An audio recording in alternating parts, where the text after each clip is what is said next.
If you've been hurt before and now you're caught between protecting yourself and staying open to love, afraid that guarding your heart means building walls that keep everyone out, or that staying vulnerable means getting hurt again, I'm going to show you the difference between wisdom and fear, how to protect your heart without closing it off, and what it actually means to guard your heart the way God intended. Hi, I'm Denise, and this is Faith Mom. And if you are new to my channel, welcome and thanks for joining me today. We have talked about stopping the wait for marriage to complete you, knowing if He's the one God has for you, trusting God's timing, and why you keep choosing the wrong man. But today, we're talking about something equally important: how to guard your heart without shutting it down completely. Because here's the tension: the Bible tells us to guard our hearts.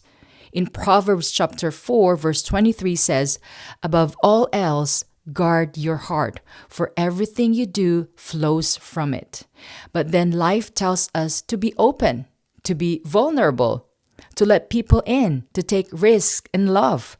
So which is it? Do you guard your heart or do you open it? And if you've been hurt before, if you've given your heart to someone who didn't treasure it, if you've been betrayed or disappointed or left, how do you even begin to trust again without either building walls so high that no one can reach you, or being so open that you get hurt all over again? Let me tell you what I have learned. Guarding your heart is not the same as closing your heart. They look similar from the outside, but they're completely different on the inside. A closed heart says, "I will never let anyone in again. I will never be vulnerable. I will never risk being hurt." But a guarded heart says, "I will be careful about who I let in. I will be wise about how much I share and when. I will protect what's precious without pretending it doesn't exist." One is driven by fear. The other is driven by wisdom. One shuts down completely.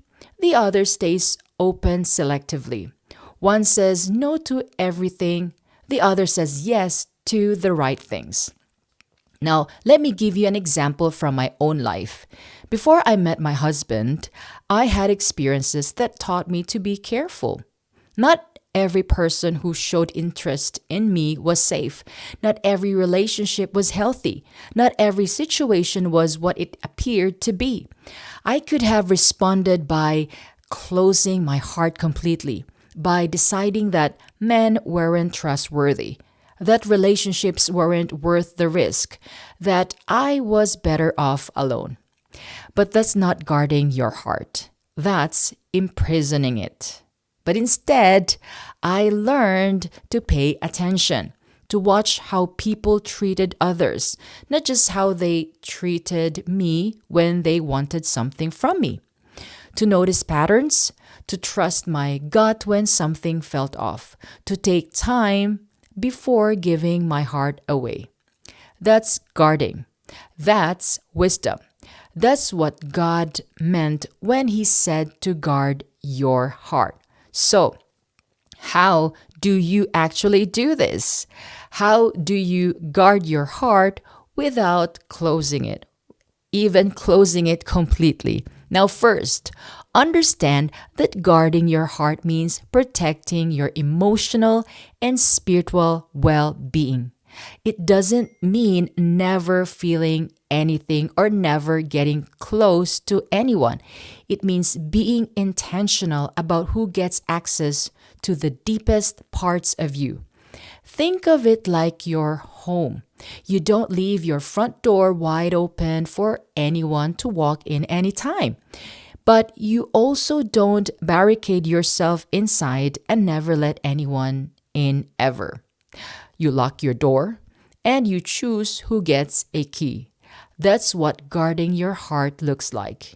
You don't give everyone access, but you do give some people access. The right people, the safe people, the people who have proven themselves trustworthy. Now, second, guarding your heart means taking time. You don't have to rush. You don't have to share everything on the first date or the first month or even the first several months. I see this mistake so often to so many women.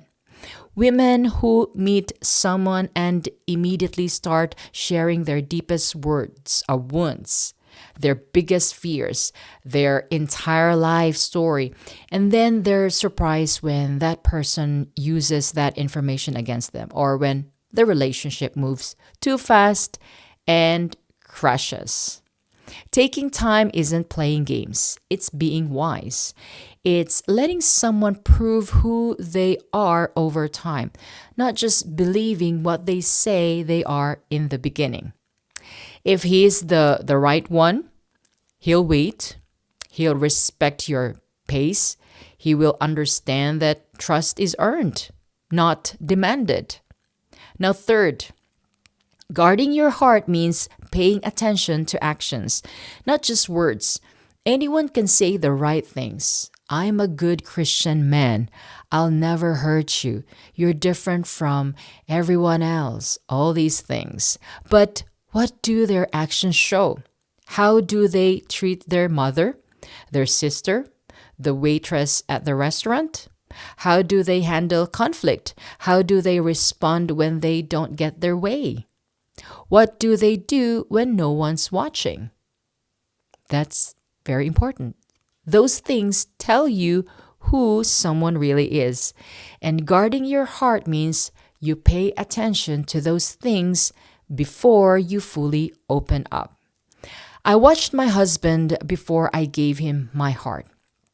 I watched how he treated people, how he handled responsibility, how he talked about God and his faith, how consistent he was, not in a suspicious, testing way, but in a wise, observant way.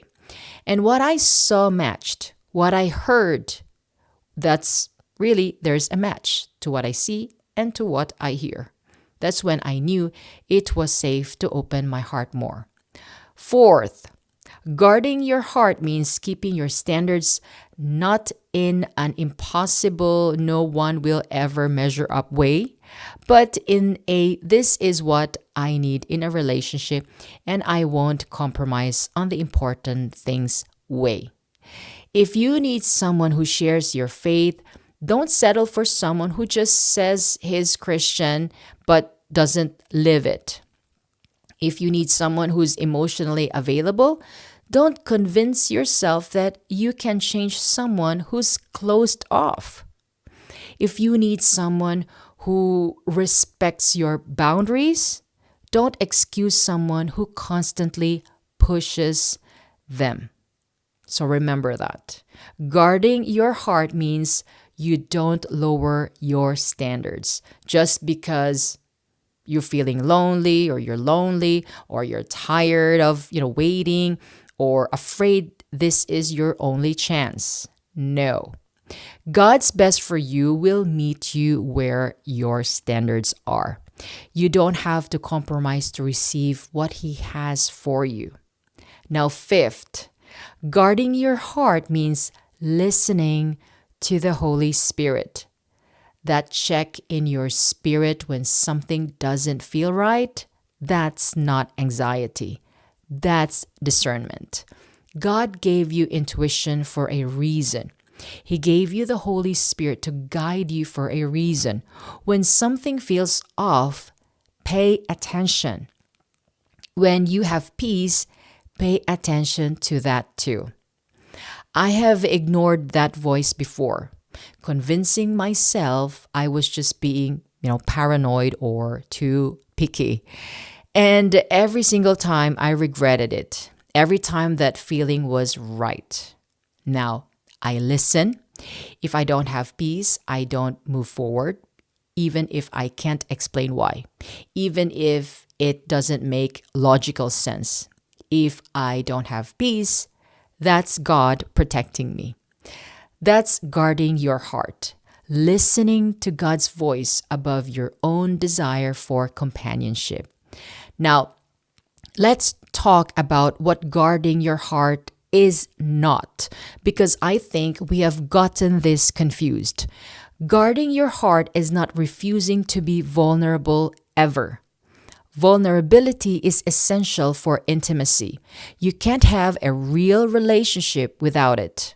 But there's a difference between wise vulnerability and reckless vulnerability. Wise vulnerability happens over time with someone who's proven trustworthy. Reckless vulnerability happens too fast with someone who hasn't earned it yet. Guarding your heart is not punishing every new person for what the last person did. Just because you were hurt before doesn't mean everyone will hurt you. Just because one man was untrustworthy doesn't mean all men are. If you approach every new relationship expecting betrayal, you'll either attract people who fulfill that expectation, or you will sabotage something good because you are too afraid to believe it's real. Guarding your heart is not being cold or distant or unavailable. You can be warm, kind, and open while still being wise. You can show interest while still taking time. You can be yourself while still protecting yourself. And guarding your heart definitely does not mean waiting for someone to be perfect before you let them in. Nobody is perfect, and you are not perfect too. If you're waiting for someone who never makes mistakes, never has a bad day, never struggles, you will be waiting forever. Guarding your heart means looking for character, not perfection. Looking for someone who admits when they're wrong, who works on themselves, who treats you with respect, even when things are hard. So, how do you know if you're guarding your heart or closing it? Ask yourself, am I making decisions based on wisdom or based on fear? If you are saying no to everyone because you're afraid, that's closing. And if you're saying no to the wrong people because you're being wise, that's guarding. If you refuse to share anything about yourself because you might get hurt, that's closing. If you share gradually with someone who has earned your trust, that is guarding. If you assume everyone will hurt you, that's closing. But if you wait to see who people are before fully trusting them, you are guarding your heart. If you have decided you are better off alone forever, that's closing. If you are taking your time to find, the right person, that's guarding. Fear closes, wisdom guards. Know the difference. Here's what I want you to understand. Now, God didn't tell you to guard your heart because He wants you to live in isolation. He told you to guard your heart because it's precious. It belongs to Him. It flows, what flows from it affects your entire life because He knows that not everyone deserves access to it. But He also created you for connection, for love, for relationship.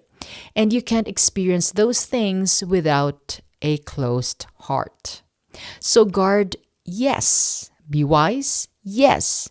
Take your time, definitely. Pay attention, absolutely. Listen to the Holy Spirit, that's the best thing to do. But don't close, don't shut down. Don't decide that protecting yourself means never letting anyone in. The right person, the one God has for you, won't require you to close your heart to stay safe. they will be safe enough that you can open your heart without fear. And until that person comes, guard your heart, not by building walls that no one can scale, but by being intentional about who gets access, being patient about how quickly you open up, and being faithful to what God is telling you. That's the balance. That's the wisdom. That's how you guard your heart without closing it. You stay open to what God has for you, while being careful about what you accept. You remain hopeful while being realistic. You're vulnerable with the right people at the right time in the right way. And through it all, you trust that God is protecting what matters most. He's guarding your heart even better than you can guard it yourself. He's not going to let the wrong person have access to what he's been preparing for the right person. So take a deep breath. You don't have to figure this all out right now. You don't have to have perfect boundaries or perfect discernment or perfect anything. Just be intentional. Pay attention. Listen to God. Take your time and trust that the right person will be worth the wait and worth the risk of opening your heart, because they will be. And when they come, you will be so grateful you didn't close your heart. You will be grateful you stayed open, carefully, wisely, but open. That's my prayer for you, that you guard your heart without closing it, that you protect yourself without isolating yourself, that you remain hopeful without being naive, and that when the right person comes, you'll be ready. Not because you never got hurt, but because you learned how to heal, how to guard, and how to open again. So, thanks for being here for this video, for this conversation. If this helped you understand the difference between guarding and closing, let me know in the comments. And if you haven't watched other videos, please do watch my videos. This is my channel and it's open for everyone, especially for moms. Now, until next time, remember, your heart is precious. It's worth guarding, and it's also worth sharing the right person at the right time. So, by the way, don't forget to subscribe. Now, I'll see you soon. Ciao for now.